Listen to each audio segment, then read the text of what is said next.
தமிழ் நேயர்களுக்கு என் அன்பு வணக்கம். இன்னைக்கு ஷெஃப்ஸ் கிச்சன்ல நம்ம பார்க்க போற இன்னொரு சூப்பரான ரெசிபி கேரளாவுடைய இன்னொரு ஸ்டார்னு சொல்வேன். இது பேர் வந்து சக்க பிரதமன். சக்க அப்படின்னு பார்த்தீங்கன்னா நம்மளுடைய பலாப்பழம். ஸோ இந்த பலாப்பழத்தை வச்சு பிரதமன்னா பாயசம். ஸோ ஒரு அருமையான சக்க பிரதமன் எப்படி பண்ணுறதுன்னு பார்க்கலாம். அதாவது ஓணம்னாலே நம்மளுக்கெல்லாம் வந்து யார் வீட்டில் ஓணம் சத்யா கொடுப்பாங்க, எங்கே போய் ஓணம் சத்யா சாப்பிடலான்னு பிளான் பண்ணுவோம். ஸோ இந்த ஓணம் சத்யாவில் கண்டிப்பாக இருக்கக்கூடிய சக்க பிரதமன் எப்படி பண்ணுறதுன்னு பார்க்கலாம். ஸோ இதுக்கு தேவையான பொருட்கள் அப்படின்னு பார்த்தீங்கன்னா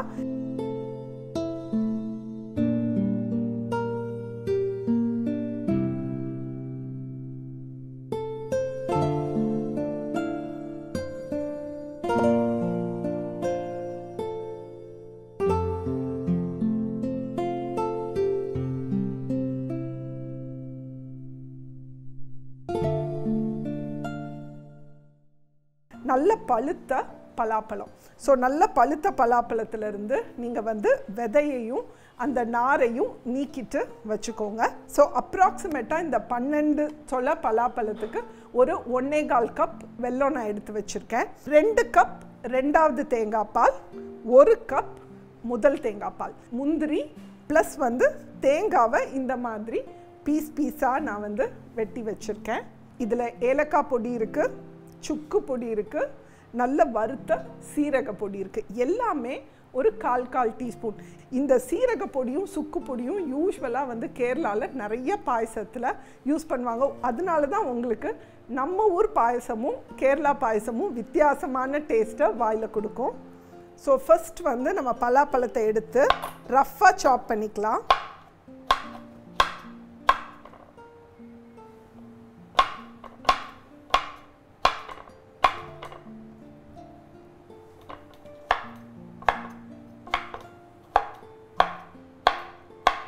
ஸோ இது வந்து நம்ம பொடியாக தான் வெட்டணும் அந்த மாதிரிலாம் கிடையாது, ரஃப்பாக சாப் பண்ணால் போதும். எப்போதுமே பார்த்திங்கன்னா நம்ம வந்து எக்ஸாட்டிக் ஃப்ரூட்ஸ் தான் சாப்பிடணும்னு கிடையாது. நம்மளுக்கு லோக்கலாக அந்த சீசனில் எந்த ஃப்ரூட்ஸ் விளையுமோ அதை நீங்கள் சாப்பிடணும். அதுதான் வந்து அந்த கிளைமேட்டுக்கு நம்ம உடம்புக்கு நல்லது. ஸோ பலாப்பழத்தில் பார்த்திங்கன்னா பொதுவாகவே டார்க் கலர்டாக இருக்கிற பழங்கள், அது வந்து பப்பாளி பழமாக இருக்கலாம், இல்லைனா மாம்பழமாக இருக்கலாம், இல்லை பலாப்பழமாக இருக்கலாம். இது எல்லாத்துலேயுமே வந்து ஆன்டி ஆக்சிடென்ட்ஸ்ன்னு சொல்லுவோம், அது வந்து நிறையா இருக்கும்.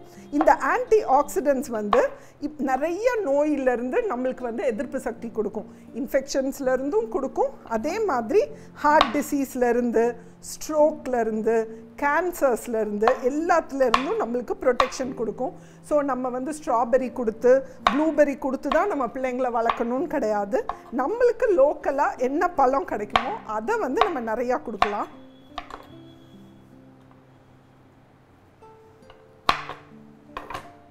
சுகர் இருக்கிறவங்க சாப்பிடவே கூடாதுன்னு கிடையாது. ஜென்ரலாக வந்து ரொம்ப கனிஞ்ச பழத்தில் சுகர்ஸ் ஜாஸ்தி இருக்கும். ஸோ ரொம்ப கனியாத பழம் நீங்கள் சாப்பிடலாம், அது வந்து மாம்பழமாக இருக்கலாம், எந்த பழம்னாலும் அந்த மாதிரி. பட் அதை விட இம்பார்ட்டண்ட் வந்து போர்ஷன் கண்ட்ரோல். ஸோ உங்களுக்கு சுகர் இருக்குதுன்னா நீங்கள் எந்த பழம் சாப்பிட்டாலும் அளவோடு சாப்பிடுங்க, அதுதான் வந்து ரொம்ப இம்பார்ட்டண்ட். ஸோ நம்ம வெட்டின பலாப்பழத்தை நல்லா வந்து ஒரு பேஸ்ட் மாதிரி அரைச்சிடலாம்.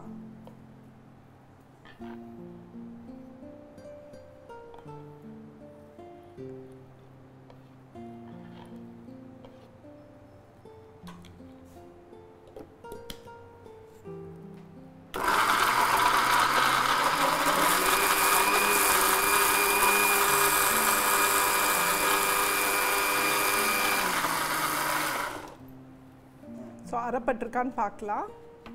நல்லா அரைப்பட்டுருச்சு. ஸோ இந்த கன்சிஸ்டன்சி போதும், நம்மளுக்கு அப்படி ஃபைன் பல்ப்பு தான் வேணும்னு கிடையாது.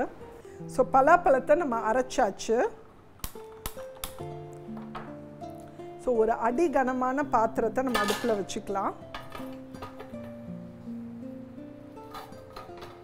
ஸோ இதுக்கு வந்து ஒரு அடிகனமான பாத்திரம் எடுத்துக்கோங்க. யூஸ்வலாக கேரளாவில் இந்த மாதிரி ரொம்ப நேரம் குக் பண்ணுறதெல்லாம் இந்த மாதிரி உருளின்னு ஒரு பாத்திரத்தில் பண்ணுவாங்க. இது பேர் உருளி.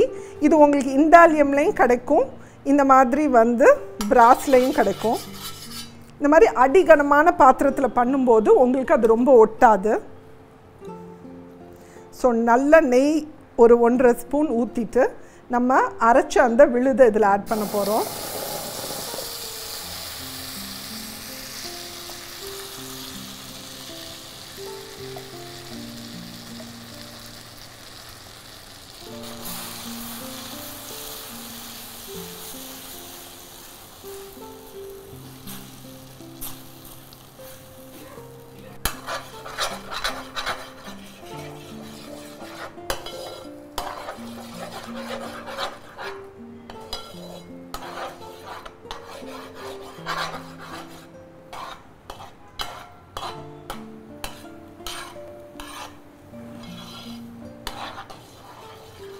ஸோ இப்போ இது வந்து ஒரு 5 நிமிஷம் நல்லா குக் ஆகட்டும். இது குக் ஆகிற நேரத்தில் நம்ம வெள்ளைப்பாகு காய்ச்சிடலாம். ஸோ இதை நான் பக்கத்து ஸ்டவ்க்கு மாற்றிட்டு நான் வந்து பாகு காய்க்க ஆரம்பிச்சிடுறேன்.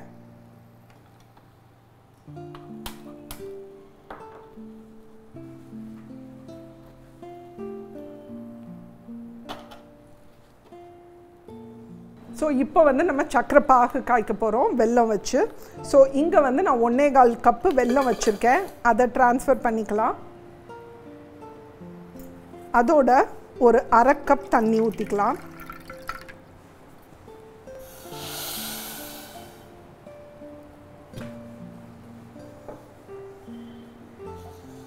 ஸோ இந்த வெல்லம் நல்லா கரையணும். நம்மளுக்கு பாகு பதம்லாம் எதுவும் தேவையில்லை.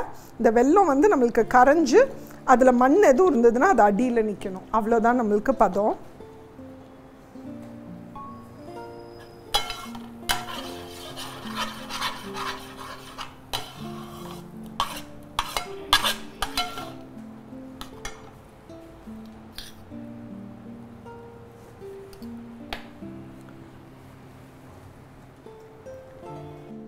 இப்போ பாருங்கள், நம்ம பாகு ஒரு 2 நிமிஷம் கொதிச்சிருச்சு. ஸோ இவ்வளோ கொதிச்சதுன்னா போதும். நம்ம அதை அடுப்புலேருந்து இறக்கி வச்சிடலாம். இறக்கி வச்சுட்டு நம்ம ஏற்கனவே சமைச்சிட்டு இருந்த அந்த பலாப்பழ பேஸ்ட் நம்ம குக் பண்ணிட்டு இருந்தோம்ல, இதில் நம்ம இந்த வெள்ளைப்பாகை இருத்து ஊற்ற போகிறோம்.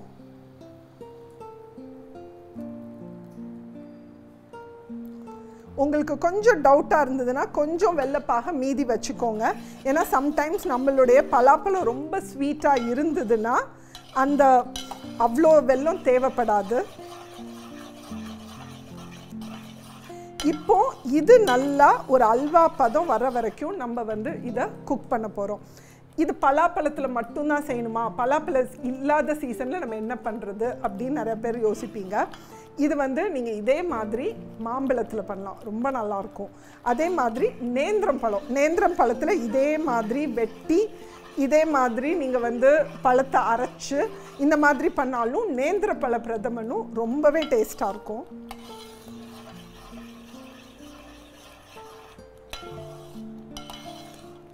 இப்போ இது வந்து நம்ம ஒரு 7-8 மினிட்ஸ் நல்லா திக்காகிற வரைக்கும் பண்ணணும்னு சொன்னேன்ல, இதையும் நீங்கள் முன்னாடியே செஞ்சு ஃப்ரிட்ஜுக்குள்ளே வைக்கலாம். ஃப்ரிட்ஜுக்குள்ளே முன்னாடி செஞ்சு வைக்கிறது மட்டும் இல்லாமல், சப்போஸ் பலாப்பழ சீசன் வருது அப்படி நீங்கள் ஒரு பெரிய பலாப்பழம் வாங்குறீங்கன்னா இதை நல்லா மொத்தமாக நீங்கள் செஞ்சு ஃப்ரீசரில் போட்டுக்கலாம். இல்லை ஃப்ரிட்ஜில் வந்து ஒரு க்ளீன் பாட்டிலில் போட்டு வச்சுக்கலாம். இதை உங்களுக்கு பாயசம் சாப்பிடணும் போல் இருக்கும்போது எடுத்து பாயசம் பண்ணிக்கலாம். இல்லைனா வந்து ப்ரெட்டில் வந்து நடுவில் ஜாம் மாதிரி தடவி சாப்பிடலாம், சப்பாத்தியில் உருட்டி சாப்பிடலாம், எப்படி வேணாலும். இல்லை நீங்கள் வந்து ஃபேன்சியாக வந்து நீங்கள் பேக்கெல்லாம் பண்ணுவீங்கன்னா இந்த டாட்குள்ளே பைக்குள்ளெல்லாம் வந்து இதை வைக்கலாம், சோமாஸ் பண்ணலாம். ஸோ இந்த ஜாமை பண்ணி வச்சுட்டிங்கன்னா நீங்கள் என்னெல்லாம் நினைக்கிறீங்களோ, உங்கள் இமேஜினேஷன் எப்படியெல்லாம் போகுதோ அந்த மாதிரிலாம் நீங்கள் பண்ணலாம். நிறைய கேரளா பீப்புள் வீட்டில் பார்த்தீங்கன்னா கண்டிப்பாக இந்த சக்கையுடைய ஜாம் வந்து அவங்கவுங்க ஃப்ரிட்ஜில் இருக்கும். ஸோ அவங்களுக்கு பாயசம் வேணும்னா டக்குன்னு பண்ணிடுவாங்க.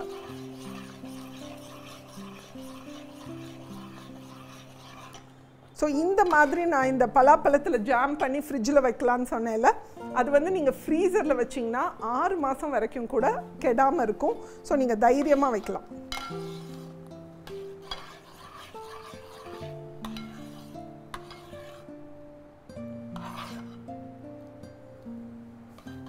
ஸோ நம்மெல்லாம் இந்த ஓணம் சத்யா போகும்போது என்ன டைப் ஆஃப் பாயசம் கொடுப்பாங்கன்னு நம்ம எதிர்பார்த்துட்டு இருப்போம்ல. கண்டிப்பாக இருக்கக்கூடிய ஒரு பாயசம் வந்து ஏதாவது ஒரு பலப்பிரதமன், ஒன்று நேந்திரம் பலப்பிரதமன் இருக்கும். பட் யூஸ்வலாக ஓணம் வர டைமில் வந்து பலாப்பழ சீசனாக தான் இருக்கும். ஸோ அதனால் வந்து கண்டிப்பாக வந்து இந்த பலாப்பழ பாயசம் சக்கப்பிரதமன் வந்து இல்லாத ஓணம் சத்யாவே இல்லைன்னு சொல்லலாம்.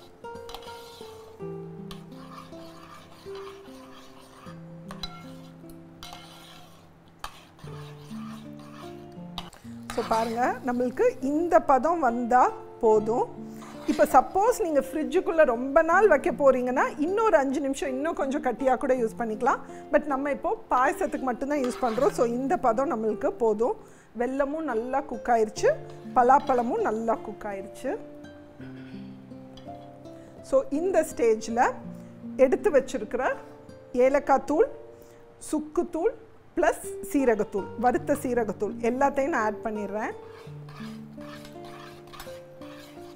ஆட் பண்ணிவிட்டு நம்ம எடுத்து வச்ச 2வது தேங்காய் பால், எப்போதுமே வந்து நம்ம ஃபஸ்ட்டு வந்து 2வது தேங்காய் பால் ஆட் பண்ணிவிட்டு அதில் கொஞ்ச நேரம் குக் பண்ணால் கூட அது ரொம்ப பிரியாது.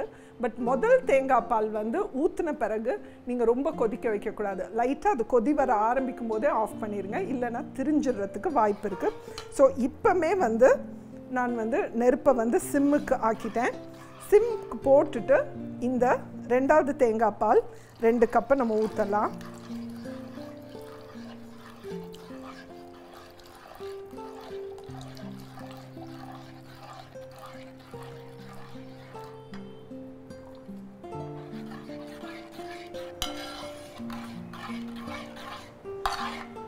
இன்னொன்று பார்த்தீங்கன்னா, இந்த பாயசம் வந்து மற்ற பாயசம் மாதிரி அப்படி ஓடாது, கொஞ்சம் திக்காக தான் இருக்கணும். மற்ற இப்போ அடப்பிரதமன் எடுத்துக்கிட்டிங்கனாலும் இல்லை பருப்பு பாயசம் எடுத்துக்கிட்டிங்கனாலும் நம்ம நல்லா கொஞ்சம் நீர்க்க இருக்கும். பட் யூஸ்வலாக சக்கப்பிரதமன் வந்து கொஞ்சம் திக்காக தான் இருக்கணும், அப்போ தான் அது வந்து நல்ல டேஸ்ட்டாக இருக்கும். ஸோ நம்மளுடைய 2வது தேங்காய் பால் நம்ம ஆட் பண்ணிட்டோம். இந்த ஸ்டேஜில் நம்ம லைட்டாக வந்து ஒரு பிஞ்ச் உப்பு போட்டுக்கலாம், அப்போ தான் நம்மளுக்கு அந்த இனிப்பு நல்லா தெரியும். ஸோ கொஞ்சமாக நான் உப்பு போடுறேன். உப்பு போட்டுட்டு நல்லா மிக்ஸ் பண்ணிவிட்டு நான் வந்து டேஸ்ட் பண்ணி பார்த்துடுறோம். ஏன்னா வந்து சப்போஸ் இனிப்பு நம்மளுக்கு தேவைப்பட்டுச்சுன்னா இந்த ஸ்டேஜில் நம்ம கரைச்சி வச்ச பாகு கொஞ்சம் ஆட் பண்ணிக்கலாம். நம்மளுக்கு தேவையான அளவுக்கு வந்து இனிப்பு அதுலேயே இருக்குது. ஸோ போதும். ஸோ இது லைட்டாக கொதி வர டைமில் நான் வந்து முதல் தேங்காய் பால் ஊற்றிட்டு இதை வந்து ஆஃப் பண்ண போகிறேன். பாருங்கள், லைட்டாக கொதி வருது. ஸோ இந்த ஸ்டேஜில் முதல் தேங்காய் பால், அதாவது கட்டி தேங்காய் பாலை நம்ம ஊற்றிடலாம்.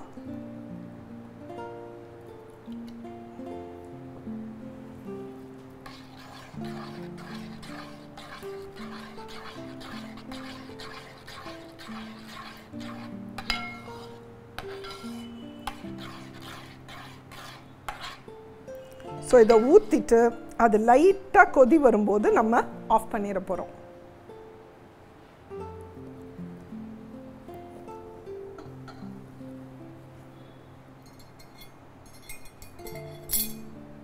ஸோ கொதி வந்துருச்சு. ஸோ இந்த ஸ்டேஜில் நான் ஆஃப் பண்ணி அதை இறக்கி வச்சிட போகிறேன். அப்போ தான் வந்து நம்ம தாளிப்பு போடுறதுக்கு கரெக்டாக இருக்கும். ஸோ நான் ஏற்கனவே சொன்ன மாதிரி நம்ம முந்திரியும் தேங்காவும் நெய்யில் வந்து வறுத்து போட போகிறோம். ஸோ ஒரு தாளிப்பு கரண்டியில் 2 டேபிள் ஸ்பூன் நெய் ஊற்றிக்கலாம்.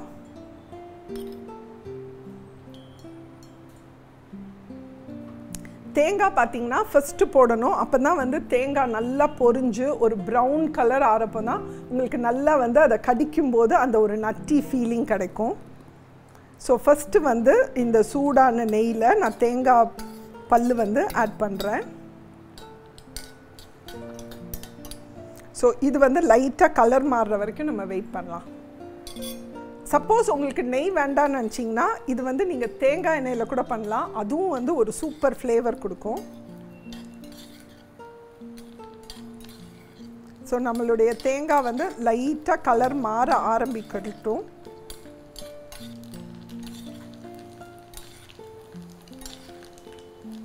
ஸோ பாருங்கள், கலர் மாறுது பார்த்தீங்களா? ஸோ இந்த ஸ்டேஜில் நான் வந்து முந்திரி பருப்பு உள்ளே போடுறேன்.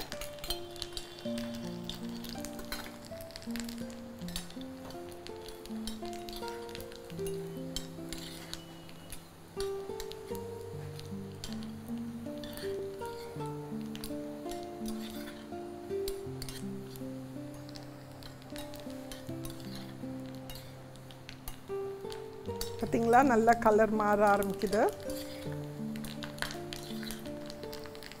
ஸோ இப்போ நம்ம ஸ்டவ்வை ஆஃப் பண்ணிவிட்டு இந்த வறுத்த முந்திரி, தேங்காய், நெய் இதை அப்படியே வந்து நம்ம பாயசத்தில் ஊற்றிடலாம்.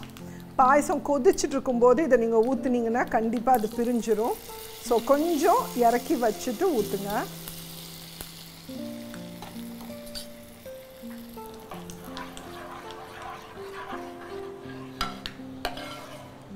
ஸோ நம்மளுடைய பலாப்பழ பாயசம் சூப்பராக ரெடி ஆயிடுச்சு.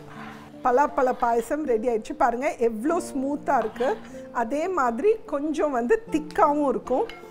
சப்போஸ் உங்களுக்கு வந்து இவ்வளோ திக்காக எனக்கு வேண்டான்னா நீங்கள் கொஞ்சம் தேங்காய் பால் அளவை வேணால் ஜாஸ்தி பண்ணிக்கலாம்.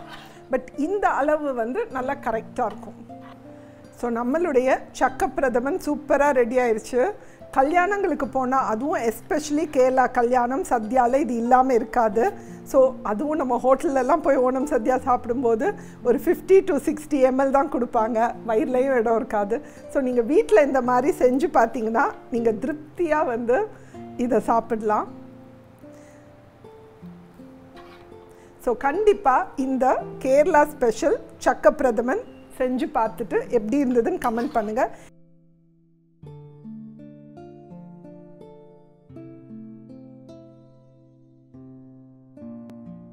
இந்த சக்க பிரதமன் ஒரு சூப்பர் சிம்பிளான ரெசிபி. ஸோ ரீகேப் அப்படின்னா ஃபஸ்ட்டு வந்து நீங்கள் பலாப்பழம் எடுத்துக்கோங்க. பலாப்பழத்தை சாப் பண்ணி மிக்சியில் அரைச்சிக்கோங்க. அதை வந்து அந்த பேஸ்ட்டை வதக்கிடுங்க. அதே டைமில் வெல்லத்தை பாகு காய்ச்சிக்கோங்க. பதம் வேண்டாம். அந்த வெள்ளை பாகுவே சேர்த்து அதை நல்லா ஜாம் கன்சிஸ்டன்சி வர வரைக்கும் குக் பண்ணி எடுத்துக்கோங்க. இதை வந்து நீங்கள் அப்படியே ஸ்டோர் பண்ணிக்கலாம். இந்த ஜாம் கன்சிஸ்டன்சி உள்ள பலாப்பழ பேஸ்ட்டில் ஃபஸ்ட்டு 2வது தேங்காய் பால், அதுக்கப்புறம் முதல் தேங்காய் பால், வாசனை பொருட்கள் இதெல்லாம் போட்டுட்டு நல்ல நெய்யில் முந்திரியும் தேங்காவையும் வறுத்து போட்டிங்கன்னா சூப்பர் டேஸ்டான சக்க பிரதமன் ரெடி. ஸோ இந்த வீடியோவில் கேரளா ஸ்பெஷல் ஒரு பாயசமான சக்க பிரதமன் பார்த்தோம். ஸோ அடுத்த எபிசோடில் இதே மாதிரி இன்னொரு சூப்பரான ஸ்பெஷலான பட் அதே டைமில் ஈஸியாக பண்ண போகிற ஒரு கேரளா ரெசிபி பார்க்கலாம். அது வரைக்கும் பாய்.